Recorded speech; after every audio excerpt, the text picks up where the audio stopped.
Hey everyone, this is smpratte, and today we're going to talk about the Pokemon web series. I think this set flies under the radar a little bit, and that's because it was only released in Japan in 2001. So what I have here today is a complete PSA 10 master set. So we're going to look at all 48 cards and just talk about everything in relation to the Pokemon web series. So these were only available in 2001 through the Japanese Pokemon Center. So you would buy a pack online, you would get 10 cards in a pack, 9 non-holo, 1 holo. And this was a big deal back then. I know today, checking the Pokemon Center is part of the morning routine, but to buy a pack online for an online exclusive set was cutting edge. So you have this unique web logo here on every single card. It does have the E-Series layout. Also, this is one of the early releases to have the new back design. So you had the old back until 2001, and 2001 is when they transitioned from that old back to this new back. So the web series does have 48 cards in total, which we're going to look at all of them. By the way, this is something that is available in smpratte auctions. If you are interested, you can always click that link below to check it out. But you will see a lot of popular art back here along with some exclusive. So what's cool about this set, it's kind of like a low-key legendary collection where you have a nice variety, which we're going to go through all 48 of them, along with a couple exclusives. So you have this Tangela. The only way to get it was through the web series. It looks like it could have been maybe one of those mystical Game Boy promos from the Bible, that guy in the back especially. So I really like seeing some exclusive art. Also, I should mention there is a first edition stamp here. Now, with this era, the stamp is kind of redundant. The actual rarity difference is always one of those like best guesses because during that era, there weren't as many people, buying. So it's one of those things where it's not the same as like a first edition base WotC differential to unlimited. Then we have this Electrode here, which I think is just like flying in the city. Also gives me like that Game Boy, could have been a Game Boy promo vibe. So this is another one of those exclusive arts. You'll probably notice also you have like a Dark Charizard here, a Masaki Gengar, and then of course the big Unicarp. These are all very popular Pokemon, and it feels like they just did this spread shot of so many different cards and so many different sets. It's really tough to know what the idea was for how they chose each art. But nonetheless, we're going to 4K every one of them. Here is a super popular Masaki Gengar artwork. And then, of course, this guy right here is the University Magikarp. So I have the Lucky University Magikarp here. This was only awarded through the Tamamushi University Prize Contest back in 1998. And this is the same art as you can see. Of course, this is the OG with that old like rectangle border. And then this is the web series, but you can tell it's the same. Maybe a little zoomed in, a little crop there. Someone can do the measurements, the exact pixel differentials. So that is the University Magikarp art, which is definitely a surprise because you really don't see that type of thing when you have like a major tournament or prize trophy type deal released in some type of promo set like this. Then you have your Ivysaur. Originally, this was from the Bulbasaur Squirtle deck. Unique art, both, never in English for either one. I'll try to do that for most of these to notate that they were in English or not. Then we have our Venonat. You have some vending cards in here along with the Masaki. This is the Venonat, just dodging the Pokeballs. I want to show the backs as well. That this is kind of like a 2-for-1 video, not only to talk about web series, but unfortunately eBay only allows 12 photos. So for people who are interested in buying, the master set, I want to try to show you the back as well so you can get a good, 4K shot at everything. And of course, you can always pause the video if you want to, really zoom in and look at every little 4K pixel. This is a Growly from that Bulbasaur Squirrel deck. Again, you do see a good representation of those cards. I would say vending probably is in here because they knew vending art was ahead of its time. Speaking of, you have Vulpix. Is this the one? I can't remember. That's the one where I'm like, are you from vending? I can't remember entirely. This one I know for sure is Squirtle Bulbasaur. Then we have our Peekaboo coming up. This is always going to be Peekaboo to me. This especially this Sugimori art. Love the just generic background. Sugimori is one of those guys who lied about his Photoshop credentials on his resume. Then we have our base set Voltorb here, super zoomed in. Professor Oak would give a perfect score on Pokemon Snap for that one. And then now here's the Slowpoke. So this is another one. I'm going to try to do my best to really talk about the cards that a lot of people probably don't know about. This is one that's like a Yo-Dog, Japanese exclusive, on both sides. So only available in web series. And then before that, it was like this one-off deal with a playmat you could buy in Japan. So it's known as like the Slowpoke playmat promo, kind of like the Unicarp where you can get the same card with the old back design. So that's a really cool one that I also think just flies under the radar because if you don't mess with Japanese, you won't know about it at all. And similar to this guy right here, this Diglett is that Asobikata. Hopefully I didn't butcher that. Another Japanese exclusive. Never saw. I think it's one of the earliest ones too. This is like super, super early release promo.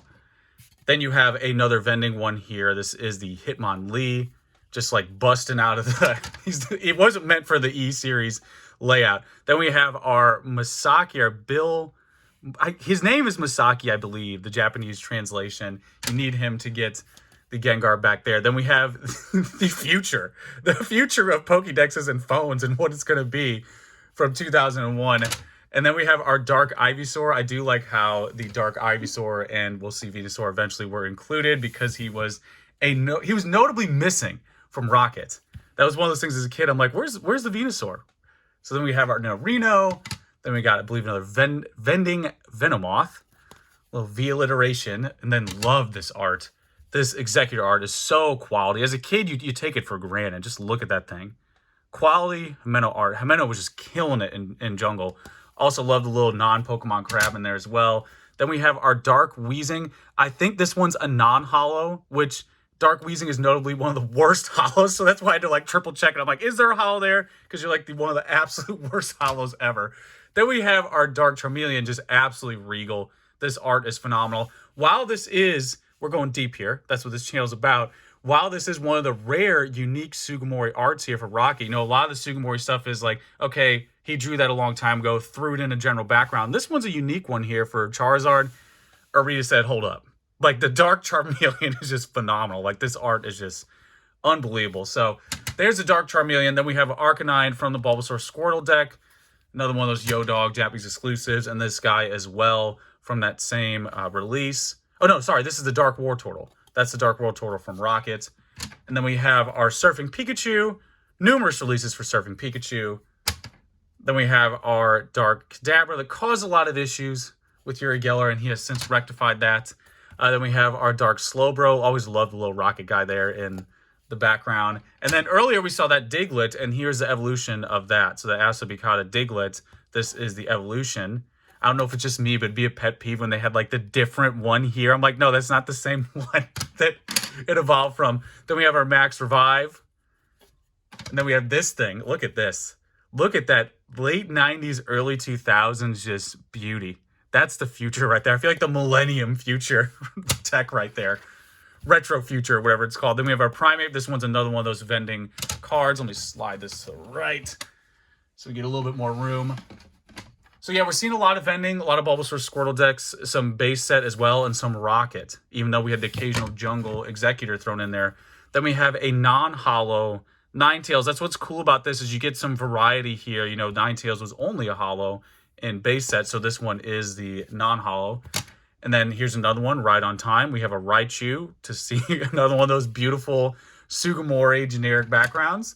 Then we have our Dark Alakazam from Rocket, non-holo. So far, I don't know if there has been a Rocket holo outside of the Charizard back there. Then we have the Dragonair. For a lot of us, it's the WB Dragonair. And then for the deeper state E4 people, it's the Anna Dragonair.